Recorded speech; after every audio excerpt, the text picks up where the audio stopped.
What is up, you guys? Thanks so much for joining me today. It's your boy, the Finance Bro, and in this video, we're going to be taking a look at shares of the juggernaut Nvidia. We did take a look at shares in a previous video. I do believe a lot of those points do still hold true today. In fact, with shares declining, I do believe that these points are even more true, and I do believe that this offers a good entry point for investors long term. As always, this video is not investment or financial advice and is solely for entertainment purposes. Let's dive right in here to the past 1 year performance of shares of Nvidia. You can see that shares outperformed the benchmark, in this case the S&P 500, by 10%. On a year-to-date basis, the S&P is up 10.3% compared to shares of Nvidia up 13.1%. I do want to mention, and you can see that in that bottom snippet there, a lot of those gains have actually come over the past week. Mind you, these values are as of market open on July 13th, 2026. Shares were actually underperforming the S&P 500 for really the better part of 6.5 months of this year. And you can see that in that top graph as well. Shares are now slightly trading above that green line, which is the 50-day moving average. That gap between the 50 and 200-day moving average has actually widened, which is a positive price signal, indicating there is positive price momentum in store for shares of Nvidia. When we look at also the relative strength index, a few weeks ago, the RSI on Nvidia was actually flashing an oversold value. Now, shares have quickly appreciated, yet they are still trading slightly above oversold and slightly below fair value. So, especially in the short term, we should see a boost in shares of Nvidia. A few key points I want to draw our attention to. Just look at that earnings per share growth, currently at $4.77.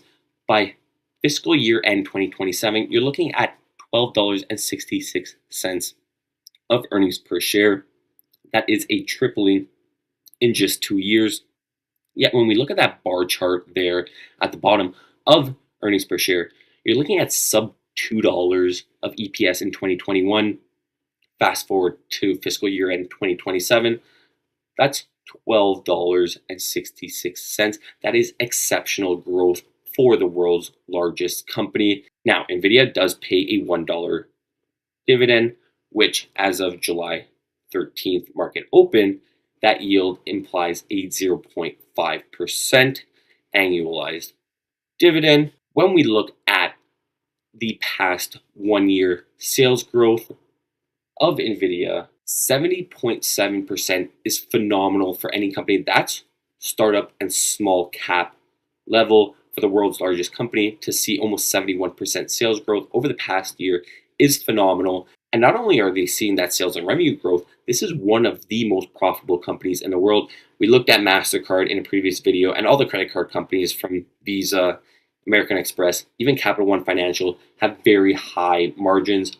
Nvidia is one of the most profitable companies in the world. Gross margins of 74.1%, compressed in the net margin to 63%, trending in the right direction and continuing to trend. We should see margin expansion over the coming quarters. And look at that return on equity at 114.3% over the past year. Phenomenal.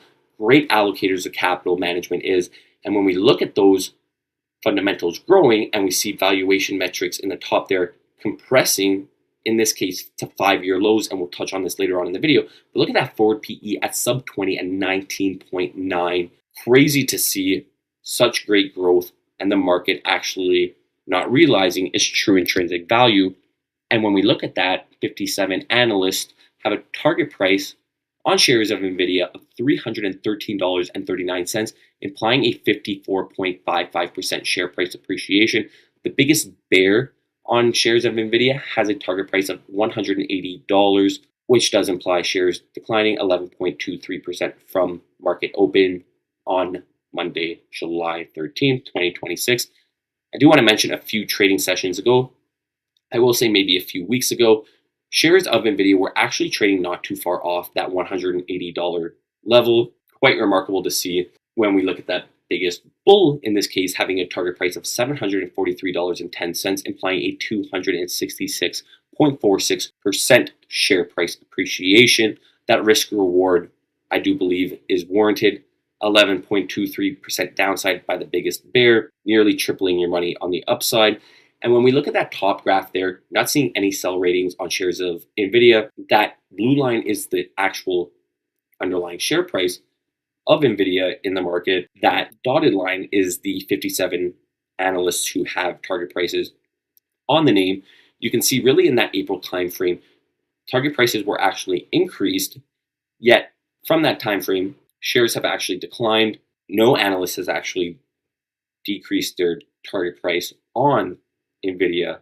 So there should be a closing of that gap, which I do believe is that blue line going much higher to that dotted line, indicating that institutional money does believe the true intrinsic value of Nvidia is much higher than the market is pricing today. And when we look at that valuation metrics, pick your poison in this case. We'll look at that forward PE, currently at a 19.9, 5-year low of 18.1, 5-year average of almost 36, not quite half its 5-year average, but almost there at 19.9. You're looking at valuation metrics pre-AI boom, pre-hyperscaler boom, and silicone boom, and memory boom, data center boom, and all those booms that the company has gone through over the past 5 years. And we'll see that as well in snippets of how management's been able to adjust and adapt to changing demands in the market, going from really gaming to what the company is today in a data center and AI company. And when we look at the valuation of Nvidia compared to its peers of Intel, Cisco, AMD, Hewlett Packard, and Arista Networks, you're getting a phenomenal company that is essentially trading. Look at that forward PE. Only Hewlett Packard is trading at a cheaper forward PE with not the same underlying fundamental growth. And you see that here in those gross margins. No company has better gross margins, operating margins, net margins, return on assets, equity, total capital, even revenue per employee continuing to increase at the best pace in the group, yet shares are trading at their cheapest valuation. Quite remarkable to see. Ask yourself on this snippet here, which company you would like to own. And I will say, in my personal opinion, I would like to own Nvidia shares of the group, as it does have the best underlying fundamentals with the best management team in place. And you see that in those profitability metrics and ratios trending healthily in the right direction over the past 5 and 10 years. Gross margins, operating margins, pre-tax margins, net margins, all increasing, essentially doubling, more than doubling, I'll say, from January 2021 to January 2026. And what's even more remarkable is that return on assets, equity, total capital, invested capital, in some cases in triple digits. You're seeing that, let's just take that return on total capital, January 2021 at 23.4%. As of January of this year, looking at 101% return on total capital.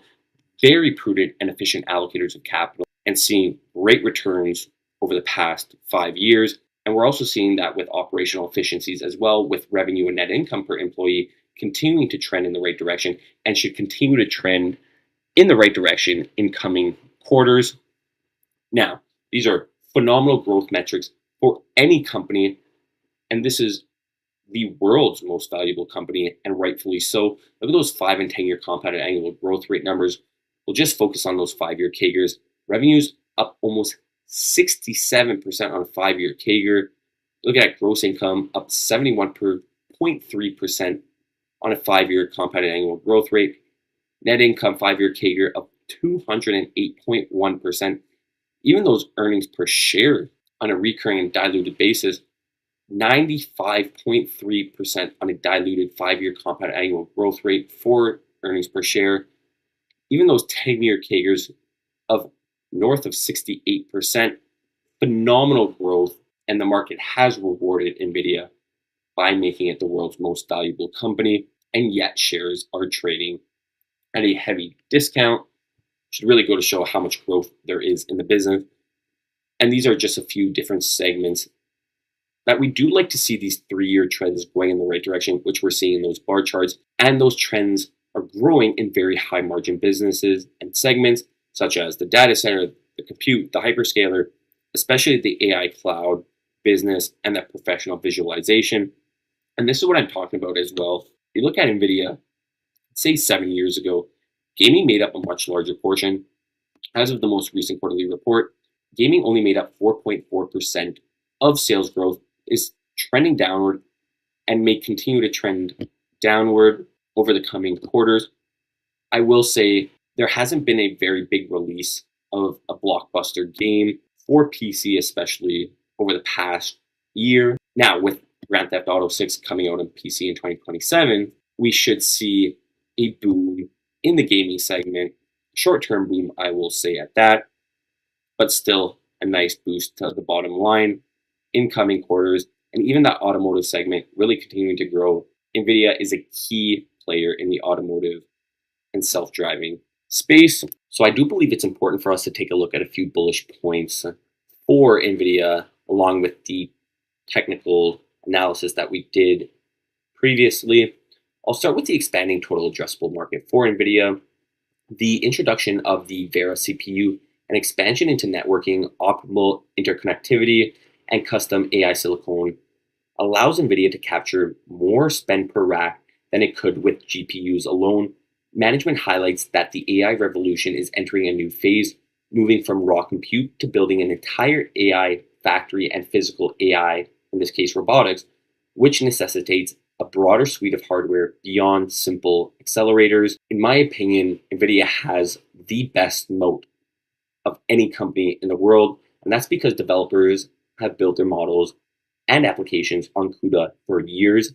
There are significant friction and performance costs for switching to alternative architectures. This software dominance ensures that even if competitors offer hardware that is theoretically competitive and better than NVIDIA's, NVIDIA maintains a performance lead in real-world deployment, keeping enterprise customers tethered to its platform. Microsoft is another example of this as well. Corporations and their employees get used to using these products for so many years. Not only is there a financial cost to making this switch, there is a human capital cost to retraining, relearning, and that knowledge that is lost, and those gaps in knowledge and training that occur from switching products and services. And a lot of these companies, especially in the business and customers that NVIDIA has in these hyperscalers, they cannot afford to fall behind. So keeping things status quo for developers in this case is very important to long-term success. I will say management does do a good job of providing visibility and demand. Now, they don't provide much guidance in terms of Chinese demand and supply. A few bits here and there, but nothing that would satisfy some investors. But they are providing that visibility on demand. As management continues to see massive capex from hyperscalers, Microsoft, Amazon, Google, for example, which indicates that the AI infrastructure cycle is still in growth phase rather than a mature and saturation phase. The company continues to post staggering year-over-year revenue growth, most recently reporting an 85% increase in the most recent quarter, suggesting that demand is not yet hitting that supply ceiling. And like we saw throughout this video, valuations have normalized from the extreme levels that they were, say, 3 to 5 years ago. In fact, fundamentals have improved significantly over the past 12 to 24 months, yet valuations have come down to the pre-cycle, which in my opinion offers a great entry point today for investors. But again, that is just my opinion. That is not investment or financial advice. I do appreciate you guys making it to the end of the video. Please do hit that like and subscribe button and stay tuned for the next video.